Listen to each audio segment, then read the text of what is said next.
Hi, and welcome back to the Pleasing God Podcast, a weekly show focused on helping Christians to think biblically, engage practically, and live faithfully for the glory of God. And we are into our third installment or episode on imperfect marriage. I think this one's the fourth. One, two, I don't know. We did an intro, origins, expectations. Okay, so third proper, fourth one titled Imperfect Marriage. Great. Well, here we go. All right. Hi, Caitlin. Hi. All right. So throwing around topics to talk about, and well, why don't you take the lead on this? Well, we landed on dating your spouse.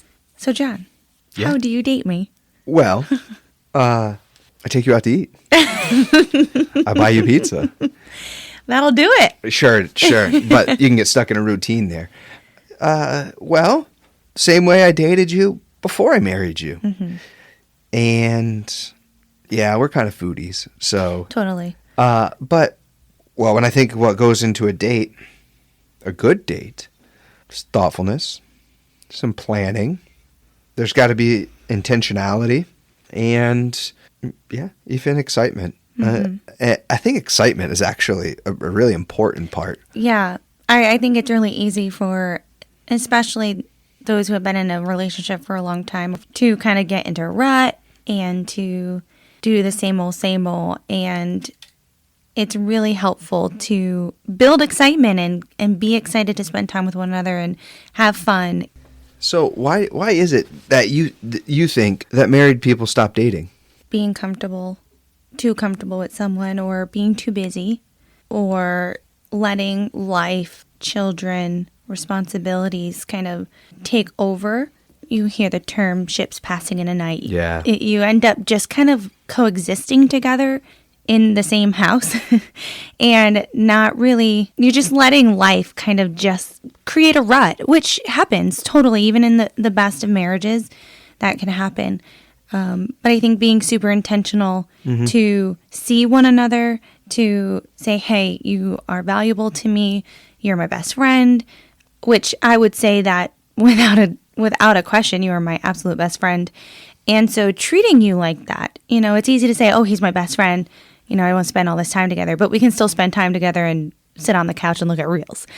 But really, like, looking at each other, I mean, a date doesn't even have to be going out of the house. Sure. But just being intentional with one another. And I think in a marriage, it's easy, especially when you have, like I said, children and responsibilities and ministries, to just kind of lose sight of your person. And it's easy to just get into a rut. Yeah, I would certainly agree. And we don't want to throw around blame, but I think that when relationships, marriages, and they stop dating, I would say, not always, but it's a man problem. Okay. And I say that because, the mentality can be, well, I had to woo her, I had to pursue her, and then once I got her, gone through the honeymoon phase of the early years or something, it's like the drive kind of can wear down. Mm-hmm. And when I say it's a man problem, it's also a man solution. Like, I think the men should continue to pursue and date their wives. Mm-hmm. Now, sure, I mean, it can go both ways, but I think men take the charge on this one. I think women accept it. Like, that's what most women that I've talked to, that's what they desire. They desire that feeling of being pursued, that feeling of he still wants to be. You make fun of me because I ask you all the time, do you love me? Do you still love me? Do you love me? Of course you love me. But as a woman, I need to hear that, see that, feel that. Probably what, more than you need to hear, see, and feel it. What do I always say? Well, I'm here, right? Right. And so I think that's so true. Sure. I've heard the saying, how you win them is how you keep them. Sure. And I think most women, if they were being honest, would say, yeah, I would love to feel pursued by my husband. I still would say I would love to feel pursued by you. I don't think that'll ever go away. Good. I'll write that down and I'll remember that. Yeah, for sure. And I think continually dating helps to keep the spark going. Like I said, it creates excitement, intentionality, and it communicates a level of value and love to the other person. That I'm not doing this because I have to, and this is what married people do. I'm doing this because I want to, because I love you, because I enjoy spending the time with you. When I was studying marriage counseling in my undergrad, one of the issues that was brought up was that married couples get so busy from early on, the career pursuits, then having children, and then the children become the central point. And so everything then revolves around the children. And it becomes that the children are what keep the parents together. And so there's sports, and there's family vacations, and there's all these activities, running them to Awana, whatever it is. And this is what families do. And the children are what created the nucleus for the dinner table. And so this is marriage. This is family life. And then the children get to 18, 19, 20. They leave the house, and you reach this empty nest situation, and these two strangers that have loved or lived together for so long look at each other, and they almost have to introduce themselves. Or the difficulty becomes they ask the question, who am I? Who are we now that the kids have moved out and the children are gone? And what happened? Life, everything else just continued to pile up. And at what cost? The relationship. They stopped dating. They stopped pursuing each other. And difficulties occur at that time. Yeah. You know, I look back at when we first got married 10 years ago. I'm a completely different person now than I was then. And I so much more, you know, when you have empty nest and you're 30 years into a marriage, you've changed so much. And when you have not taken the time throughout the years to look at one another and know each other and continue to get to know one another, that would be so easy to just kind of feel like we have to start over. We're not at that point yet now, but I hope we're never going to start over. No. What I'm saying is the empty nesting. If you're not continually pursuing one another throughout the day in and day out, you know, we do change and we do evolve as people, and we grow, and even just our likes and dislikes can change. And getting to know, like me, getting to know you over and over and over, you know, we change as people. It could be easy to lose sight of who you are and who I am if we're not paying attention. Right. And so it's very important. And when you say like continually pursuing, it's not like this overwhelming task that if I don't do that, like it's just, again, we'll throw the word out, and being intentional, doing it on purpose, being purposeful in your dealings. If you're not trying, you're failing. It's that simple, right? But it doesn't mean that I'm just like chasing after you all the time. We're not living in a fairy tale. Yeah. There are responsibilities that we have in the relationship, and that we recognize and understand that we have to fulfill. So we're not going on a date every day. No. We can't, just because we live together doesn't mean we're dating every day, but we're still dating. Yeah. Right? Yeah. Even this morning, for an example, you went for a run, and I got up, I got myself ready, I put some makeup on. And my intention in putting on makeup this morning, which doesn't always happen, but was seriously because when you came home, I wanted to look pretty for you. And you succeeded. You even came home and you noticed and you said, "Oh, you've got makeup on," because a lot of times, even my kids, rainy day, and even my kids, when I have like actual clothes on or makeup on, they'll be like, "Where are we going?" Like if I have jeans on or something, "Where are we going today, Mom?"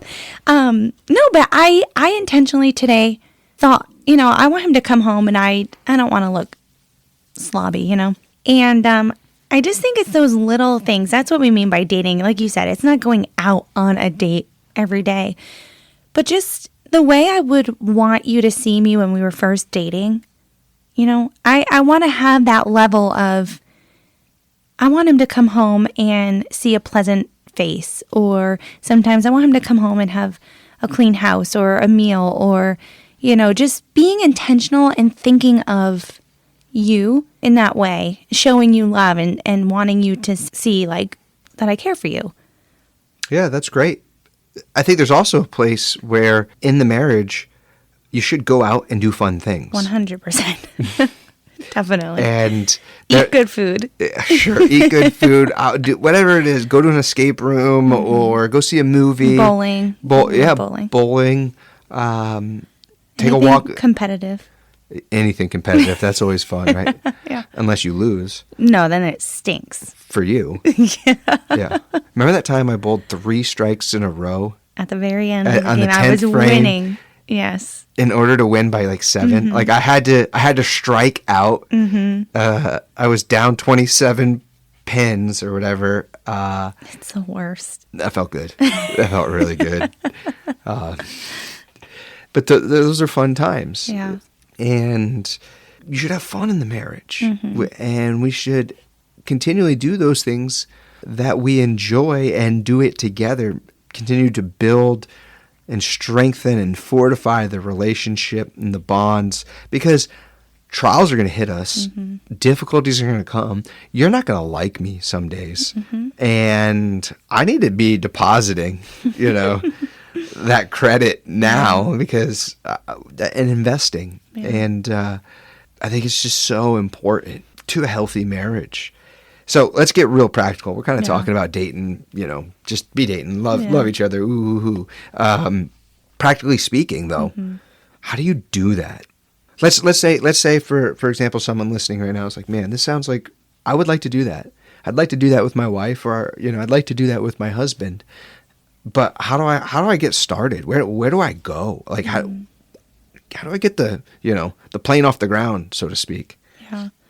Well, I would definitely say intentionality is key. Even if it just starts as like you're putting your phone down and you're looking at one another while they're talking to you. You know, that's just a simple thing that you can do to show that person that you care about them, that you love them, that you're listening. They have your full attention.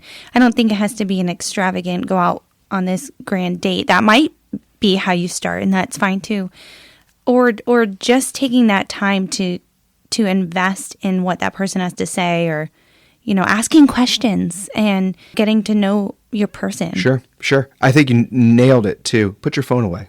Yeah, it's huge. It's huge. Yeah, trying to talk to someone and they're looking down on their phone and not in your eyes. You know that you're not their priority in that moment.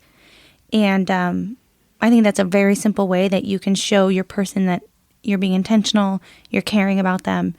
And I mean, that goes for any relationship, anytime you're talking to someone, for sure. Yeah. You know, I really love when you plan a date. You know, a lot of times we will plan them together. But I really love when you kind of take charge and like, hey, you know, tonight I'm taking you out. You did that. I was pregnant with Natalie one time, and it totally caught me off guard. You were like, I got a sitter, put on a pretty dress. I mean, I was huge, but put on a pretty dress, and we're gonna go out. I had no idea what we were doing, but it spoke volumes to me because it was like, wow, he really put thought and effort into that. I would actually highly recommend, if you know, where do I start? Do that. Men, plan the whole thing, A to Z. If you have children, get a sitter. If you don't, find a restaurant, find an activity, plan the whole itinerary, and tell her to get dressed up. Just take her. Yeah. And if she needs to know all the details, tell her she'll find out as she goes, right? And especially, I remember doing that too, because that's not me. No. The easy way, though, is to say, hey, let's go out. Say, yeah, that's a great idea. We find some coverage, and we get to the end of the driveway, and this happens so often. I say left or right. Yeah. And I'm trying to, and you're like, this is great. You know, I'm like, no, left or right. Yeah. Which is fine too. That kind of free Yeah, it's very adventure-y. We're not very adventure-y. No, because we end up at the same place, eating the same food. It's so true. And as long as we're home by 7, right? Yeah. Oh, man. But plan something out, start to finish, and, treat her like a queen. Yeah. And take her out. We even, just this week a couple times, we would get the kids to bed and we just sat down with a bowl of ice cream and just talked with one another. So it doesn't have to be, you don't have to spend a ton of money or anything. Like we've put the kids to bed and we've played a game together at the table and had a snack and just talked and laughed. So just taking those moments. While it's great to go see a movie, or have date night in and watch a show or something like that, I would discourage TV watching or screen watching as the primary means by which dates occur, because you don't have to connect. Which is, it's fine. Sometimes you just want, let's watch a movie or something, which is great. But I wouldn't make that the steady diet, because you still need the screen to help you on your date. And so, it doesn't have to be something big. I would even encourage regularly planned dates. Now, this is going to vary depending on context, age, stage, season of life, where you are in the marriage. Do you have kids? Are the kids young? Are they older? Can some of the kids watch the other kids? Are you an empty nester? So you'll have to find out what works for you, but regularly scheduled date nights. Because, life, you can blink and 6 months has gone by and you say, man, where did it all go? And so if you put it on the calendar, maybe once a month is all you can do. Okay. I would say maybe try to carve out a little more than that. Maybe once a week. Yeah, I know. See, people can't see the face that you're making. Ooh, that sounds really good. Well, we were doing We're not quite once a week. Well, we had built in sushi Sundays, right? So we would home from evening worship, put the kids to bed, and sit on the couch and call in our sushi, and that was regularly planned date night. Yeah, we did that for at least a year. I know, and the sushi started tasting bad. Yeah. We don't have another spot. So we're still looking for, if you know of a good sushi spot in our Kingstown area, let us know. But that's just something that was built in. We'd look forward to. We knew that was coming. That's a regular rhythm. It's helpful. Yeah, I looked forward to that. That was a really good night. Yeah. Yeah, and it wasn't extravagant, but it was something we did, and we'd sit there and we'd connect and talk. Maybe a little Sunday night football. Yeah, it got to a point where even people at church would be like, "Oh, you have sushi Sunday tonight?" And yeah, it's sushi Sunday. Yeah. Now, we did find a good sushi place, but it's down at URI. Oh, yeah, and it's so good. Yeah, and it's not open on Sundays. I know. Bummer. Yeah. But something like that would work. And then if you've got a regular rhythm, do something special. It's just about investing. Yeah, that has been huge for us. I think another thing is when we try to get away overnight every few months. I think we try to, even if it's getting the kids to sleep over at a grandparent's house and we have the house, just having like an overnight 24 hours to just have time, a little extra time to connect and not have to rush home. And those have been huge for us too. Yeah. And learning to like what he or she likes is important. I think you've done this a lot better than me.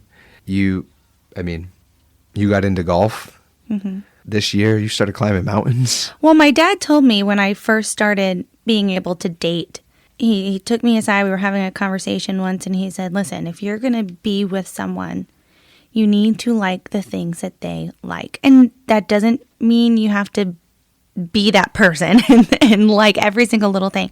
But if they've got a hobby, or if they're really into a certain sport, or they're really into a team, or whatever it is, invest in that and learn about it. Try to enjoy it. And I think that has really helped in our relationship. You've gone through a lot more hobbies than I have. Can I just say that? I love let me see if I can name them. Golf, Fishing, kayaking, camping, hiking. That's just the outdoors. Okay. But they all needed gear for their specific things. So Yeah, it costs money. Yes. what has been my hobby through the years? If you could, Shopping. shopping. More shopping. But you don't need gear for shopping. But it costs money. Then it would be eating Yes. and shopping and concerts and shows. I do enjoy concerts and shows, but Only when I buy you tickets. yeah. And then from that, it would be, I would say eating and shopping. Yeah. And then shopping and eating.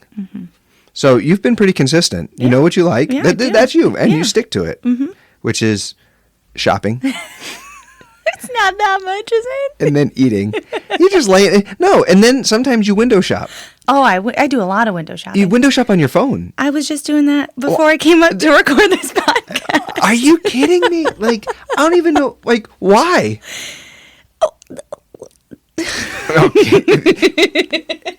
Answered. Thank you. Asked and answered. Moving on. So great. Here's another. So, but finding and learning to like what he or she likes, and like I said, you've done that better. I love your dad. That was great advice. And you've come along, and we've been able to find enjoyment in those shared experiences. I'm not gonna love shopping. But I love being with you. And if that makes you happy, I'll do it for a period of time. But You don't have to. I know, because you actually love shopping without me. And I get anxiety when I know when we're together and we're like in Target or the mall or something, and I want to like peruse. You know, I want I'm nothing a to do with peruser. Target. I want to like nothing to do with Target. But yes, go ahead. Okay. Well, I'm like perusing and I just feel you behind me not perusing, and it gets me anxious. And then we'll be leaving and I'll be empty-handed, and you're like, why didn't you get anything? I'm like, I can't shop with you. Inwardly, I'm thinking mission accomplished. We went shopping and she didn't buy anything. Cha-ching. Oh, did you want that coffee? Oh, that's your other hobby. You like getting a coffee when you're out. Yes, I do enjoy getting a coffee, but I have limited that quite a bit. Yeah, for sure. That was a huge tangent. It's fine. It's fine. It's about dating. Yeah. Okay, so dating is important. Dating is valuable. Dating is not spending time with your partner. Dating is investing in your partner and in your marriage. And in doing so, you will reap the benefits. A healthier marriage, better communication. You've covenanted to live with this person and be with this person and by this person's side for the rest of your life or their life.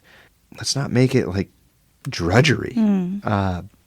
So learn to love them and keep on dating. And it's exciting. What's been a favorite date of yours that we've done? Is this your question? It can be, but I'm just curious. A favorite date of mine that we have done. It could be a date or on a trip or whatever. I really loved when we went to PPAC and saw Wicked. That was around New Year's? Yeah, it was a while ago. It was her second I think I was Christmas? pregnant with Marley. Yes. Yeah. Dressed up. It was so new to me because I don't do that stuff. But wanting to enjoy your interest, I remember the night. I remember that, walking around Providence, dressed up to go see a show, have dinner, and it was really cool. Yeah. So that's one of the favorites. Probably one of the most memorable dates with you, if you call it a date, it's a date, was hiking up Jefferson, then over to Mount Washington, and then down to Mount Monroe. And I think it was, I don't know, what did we do, like 11 miles that day or something? Yeah. It was 11 miles. Yeah. That was awesome. It was like a double date. It was a double date. Yeah. It was fun. Yeah, that was really fun. That was fun. Eating pizza up on the top of On the Mount top of Washington. Mount Washington. A whoopie pie. It was a good time. Yeah, that was enjoyable. Yeah. So, yeah. Camping with you? Yeah. Are those dates? Those are dates? Yeah, those are, I mean, I don't think we ever thought, oh, this is a date. But it's just spending time with one another. We really, really enjoy. Investing. Yeah. Yeah, for sure. Okay, what about you? I was trying to think while you were talking. Many come to mind. I really just enjoy when we get to go do an activity. Like, I love when we go bowling. So it's not like one specific, but bowling or mini golf or golf. Like, I just really enjoy, because you're doing something that you enjoy. We love to be competitive. We love to do activity. But just still having that quality time together should always have food involved for me. But, no, just doing an activity, doing something together, working together as a team or going against each other. I just really love where we can be. I think one of my favorites is when we went a couple years ago. We went to Connecticut and we went to a bowling alley that you ate. You know, it had like it was like full restaurant. It was like fun music. And we stayed overnight there. And so we ate a lot. And I was pregnant and you bought me a massage. So we like did a whole bunch of different things. And that was like a really fun time. But we've been to a lot of places and have done a lot of fun things. So it's hard to pick one thing. But I'm also open to new things, too. Yeah. So I would love to, I don't know, people that are listening, if you've got any good date ideas. We're always willing to try something. Yeah, for sure. Yeah. It's weird. I wouldn't mind trying like a pottery class. I've always wanted to do that. Or something outside, an escape room. Mm-hmm. I've wanted to do it. Mm-hmm. But I'm sure there's other great ideas out there. I'm still trying to get you ice skating. We'll get you ice skating. That'd be a fun date. I'm getting to that age where falling hurts. Uh-huh. And bruises last a while. Oh, yeah. So, but we'll see. All right. So, do you have any type of random question that you were going to ask? Yes. All right, let's hear it. I already know the answer to this, but our viewers might not. How do you drink your coffee, and how much coffee do you think that you drink a day? That's a great question. So, I drink my coffee black. I don't put anything in it because I don't want to drink any calories. Right. That's really the only reason. I don't put sugar or anything in it. So how do I make my coffee? I do 2 double shots of espresso on top of a cup of black coffee. And That's in the morning. In the morning. And then at 10 o'clock, I'll have usually a single double shot over ice. Though it's starting to get a little chillier, so maybe it'll be hot. And then sometimes in the afternoon, I'll have a double shot of espresso. Oh my goodness. So, funny story. I was down at Southern over the summer, and I never had cold brew before. Mm-hmm. And I ordered a cold brew from Scholars Cafe, and I just thought it was like a black coffee, iced coffee, and just it's already cold or something. And so I ordered a cold brew and I asked for 2 double shots of espresso in it. And the guy looks at me with like saucer eyes and he was like, "What?" And I was like, "Yeah." I was like, "Can you just throw a couple doubles in there?" I didn't know that like cold brew was made a certain way. So it's like heavily concentrated already. And so he makes this, and he's like shaking, like handed it to me, and I'm like, thanks a lot. So I'm sitting there in the first day of seminars, and I'm drinking this, and I just start getting this banging headache. Oh, no. Like really, really bad. And I'm having this like kind of like out of body experience. Like I can't concentrate, and I've never felt this way before. I'm getting hot. I'm starting to sweat. Oh my goodness. I must have like OD'd on caffeine. Mm-hmm. I couldn't hardly eat lunch. I had to go back to the room and lay down in bed for like half an hour. I remember that. You had a really bad headache. I've never had a too much caffeine headache. And so I did a little bit of research. I was talking to a guy from church, and he starts telling me about how many milligrams of... Anyways, I'll never do that again. Yeah. So a couple espresso shots throughout, and that's about it. What would you prefer to get done? So as a girl, you get your nails done. Which one would you prefer more, to get a manicure or a pedicure? If you could only get a manicure for the rest of your life or a pedicure for the rest of your life, which one would you get? Well, I'd probably get a manicure over a pedicure, only because half of the time my feet are in closed-toed shoes for the seasons. Okay, good to know. I would prefer a manicure. All right, I'll keep that in mind. Next time you need to go on a shopping and eating date by yourself. I want to thank you for listening to the Pleasing God podcast, another episode of Imperfect Marriage. And if you have any questions or feedback or got any good date ideas, send them over. You can reach out at questions@pleasinggodpodcast.org. And remember, 1 Thessalonians 4:3, this is the will of God, your sanctification.